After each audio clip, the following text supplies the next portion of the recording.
श्री शिवाय नमस्तुभ्यं। 25 जुलाई को फिर से आ गई है रवि प्रदोष।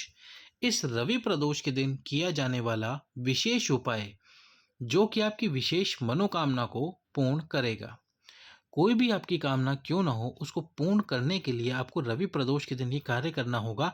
प्रदोष काल में, कौन से काल में? प्रदोष काल में। सबसे पहले क्या करना होगा, एक बेलपत्र ले लो और इस बेलपत्र के ऊपर 7 कनेर के फूल रख दो। कितने फूल रख दो? 7। 7 फूल रखने के बाद में इस बेलपत्र को सबसे पहले क्या करना है, नंदी जी के पीछे भगवान शंकर के सामने बैठना है। 7 कनेर के फूल बेलपत्र के ऊपर रखकर आपको कोई भी मंत्र, चाहे श्री शिवाय नमस्तुभ्यम मंत्र हो, चाहे ओम नमः शिवाय हो, चाहे नमः शिवाय ओम, या जो भी मंत्र आपको आता हो वो मंत्र बोलिए। कितनी बार? 5 बार या 7 बार। फिर ये मंत्र बोलने के बाद वो बेलपत्र और कनेर का पुष्प अपने हाथ में पकड़ कर रखिए और जो माता अशोक सुंदरी वाला स्थान है उस स्थान पर श्रम्बेश्वर महादेव का नाम लेकर, कौन से महादेव? श्रम्बेश्वर महादेव का नाम लेकर वो स्पर्श कराइए माता अशोक सुंदरी के स्थान पर, श्रम्बेश्वर महादेव के नाम से। इसके बाद स्पर्श कराने के बाद वो कनेर के पुष्प और एक बेलपत्र जो है आपके पास, श्रम्बेश्वर महादेव के नाम से भगवान शंकर के शिवलिंग पर प्रदोष काल में अपनी कामना करते हुए समर्पित कर दो। फिर उसके बाद में आपको क्या करना है, फिर से आपको मंत्र बोलना है। कोई भी मंत्र बोलिए, 5 बार या 7 बार, जो भी आपको मंत्र बोलना है उस मंत्र को बोलकर फिर एक पुष्प और वो एक बेलपत्र दोनों उठाकर अपने साथ घर लेकर आ जाइए। घर लाकर अपने पास में वो बेलपत्र रख लीजिए। रवि प्रदोष, आने वाली प्रदोषों को यदि आपको मौका मिलता है तब भी आप इस उपाय को कर सकते हैं। कीजिए उपाय और जितनी प्रदोष के बेलपत्र और कनेर के पुष्प अपने पास लाकर रख सकते हैं अपने पास लाकर रख लीजिए। एक ही प्रदोष को कर सके उपाय तो कोई बात नहीं, एक ही प्रदोष का बेलपत्र और कनेर का पुष्प अपने पास में रखिए। अपने पास में रखकर अपनी कामना करके उसको अपने पास में तब तक रखिए जब तक आपकी कामना पूर्ण ना हो जाए। और जब कामना पूर्ण हो जाए तो बेलपत्र और वो कनेर का पुष्प शिव जी पे समर्पित वापस करके आ जाइए। तो रवि प्रदोष के दिन कीजिए ये विशेष उपाय। अब रवि प्रदोष का एक नया उपाय, जो उपाय तो नहीं लगभग नियम है, जो गुरु जी ने हाल ही की कथा में बताया है। क्या है वो नियम और क्या है वो उपाय? तो करना क्या है आपको, रवि प्रदोष के दिन एक बेलपत्र का वृक्ष आपको लगाना है।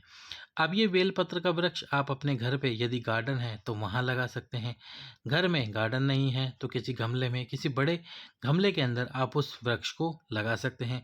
छोटा सा वृक्ष भी ला सकते हैं, बड़ा वृक्ष भी ला सकते हैं। और फिर आपको क्या करना है, जो वृक्ष आप लेकर आए हैं अपने घर में आपने रख रखा है, उस यदि आपने घर में ही अपने घर में लगाया है या आपने किसी मंदिर में लगाया है, जहाँ पर भी लगाया है, प्रतिदिन उसकी सेवा कीजिए, उसमें जल समर्पित कीजिए।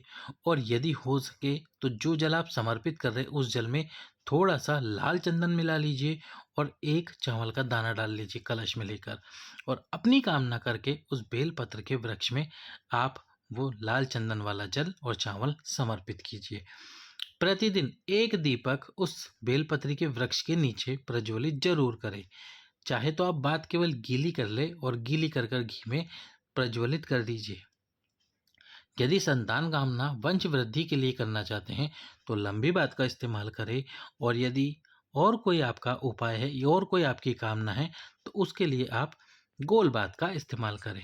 तो रवि प्रदोष के दिन लगाया गया वृक्ष आपको अधिक से अधिक धन की प्राप्ति भी कराएगा, आपका भाग्य भी परिवर्तित करेगा, और जो आपके जीवन में कष्ट चल रहा है, दुख चल रहा है, उस कष्ट दुख को भी समाप्त करेगा। तो कीजिए रवि प्रदोष के दिन एक बेलपत्र के वृक्ष का रोपण, बेलपत्र वृक्ष रोपण, और फिर कीजिए उस बेलपत्र की सेवा। अगला जो उपाय है वह है रोग मुक्ति के लिए। यदि एक कोर या केवल छोटी सी आपको एक बेलपत्र मिल जाए, जो आपकी उंगली की जो कोर होती है, जैसे ये आपकी उंगली है, इस उंगली में एक कोर इस प्रकार होती है, लकीरें किस प्रकार खींची होती है, ये हो गया एक कोर, ये 2 कोर, तो यानी कि इसके बराबर की यदि छोटी सी बेलपत्र आपको मिल जाए तो त्र्यंबकेश्वर महादेव, कौन से महादेव? त्र्यंबकेश्वर महादेव, और उसके साथ में कुंदकेश्वर महादेव का नाम लीजिए। और फिर क्या करना है आपको, वो बेलपत्र, छोटी सी बेलपत्र उत्तर दिशा से, अब उत्तर दिशा कौन सी होती है? तो उत्तर दिशा होती है जब हम शिवलिंग के सम्मुख में खड़े होते हैं। जब शिवलिंग के पीछे खड़े होते हैं तो वो दक्षिण दिशा होती है, और जब हम शिवलिंग के सामने खड़े होते हैं तो उत्तर दिशा। तो यहाँ खड़े होकर सबसे पहले वो बेलपत्र समर्पित कर दो माता अशोक सुंदरी के स्थान पर। कौन कौन सा नाम लेकर? त्र्यंबकेश्वर नाम लेकर और कुंदकेश्वर नाम लेकर। और यदि आपको कोई रोग है तो गुरु जी भी कहते हैं, हम भी यही कहते हैं कि डॉक्टर को दिखाओ, डॉक्टर जो दवाइयाँ दे उसका सेवन करो, और छोटा सा उपाय भी करो ताकि आपका रोग पूरी तरह से समाप्त हो जाए। फिर क्या करना है? फिर आपको एक लोटा जल लेना है और भगवान शंकर के शिवलिंग पे यही उत्तर दिशा से 3 बार ये दोनों नाम लेते हुए, कुंदकेश्वर और त्र्यंबकेश्वर महादेव का नाम लेकर समर्पित करना है। और उसी कलश का जल 3 बार जो माता अशोक सुंदरी पे हमने बेलपत्र समर्पित करा है उस बेलपत्र के ऊपर समर्पित करना है। समर्पित जब जल समर्पित करेंगे तो नीचे एक पात्र लगाएंगे ताकि उसमें वो जल आ जाए। फिर उसके बाद में क्या करना है आपको? फिर उसके बाद में वो बेलपत्र और वो जल शिवलिंग से नीचे गिरा है, जो पात्र आपने लगाया है उसको अपने साथ लेकर आ जाइए। घर पर लाकर फिर से त्र्यंबकेश्वर, कुंदकेश्वर महादेव का नाम लेकर बेलपत्र का सेवन करो, और साथ में जो आप जल लेकर आए हैं उस जल का भी सेवन कर लो। इस प्रकार से रवि प्रदोष के दिन रोग मुक्ति का ये विशेष उपाय करो।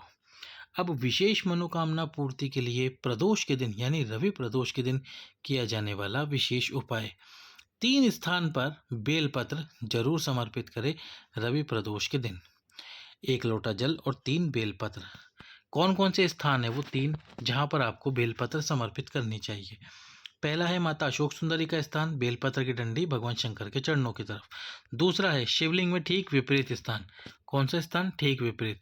शिवलिंग में ठीक विपरीत स्थान पर आपको बेलपत्र समर्पित करना चाहिए। विपरीत स्थान कौन सा? ये शिवलिंग है और ये शिवलिंग का विपरीत स्थान। यह दूसरा बेलपत्र समर्पित करें अपनी कामना कर कर। तीसरा बेलपत्र समर्पित करें भगवान शंकर पे, डंडी आपके विपरीत में रखते हुए। दक्षिण दिशा से समर्पित करोगे तो डंडी उत्तर की दिशा में रहेगी। इस प्रकार से 3 बेलपत्र प्रदोष के दिन यदि आपने समर्पित कर दिए तो आपकी जो विशेष कामना है भगवान शंकर की कृपा से वह पूर्ण होगी। प्रदोष के दिन ही किया जाने वाला एक और विशेष मनोकामना पूर्ति उपाय जो आप 7 दुर्वा और 1 बेलपत्र से कर सकते हो। एक बेलपत्र के ऊपर 7 दुर्वा, दुर्वा यानी जो घास आती है, वो रखकर लकुलेश महादेव का नाम लेकर, कौन से महादेव? लकुलेश महादेव का नाम लेकर आप वो बेलपत्र के ऊपर दुर्वा रखकर भगवान शंकर के शिवलिंग पे समर्पित करो। लकुलेश महादेव का नाम लो, अपनी कामना बोलो और समर्पित करो वो बेलपत्र और दुर्वा। बेलपत्र के ऊपर 7 दुर्वा रखकर अपनी कामना करते हुए कीजिए रवि प्रदोष के दिन ये विशेष उपाय आपकी विशेष मनोकामना के लिए। लाइक करें, सब्सक्राइब करें, शेयर करें। हर हर महादेव।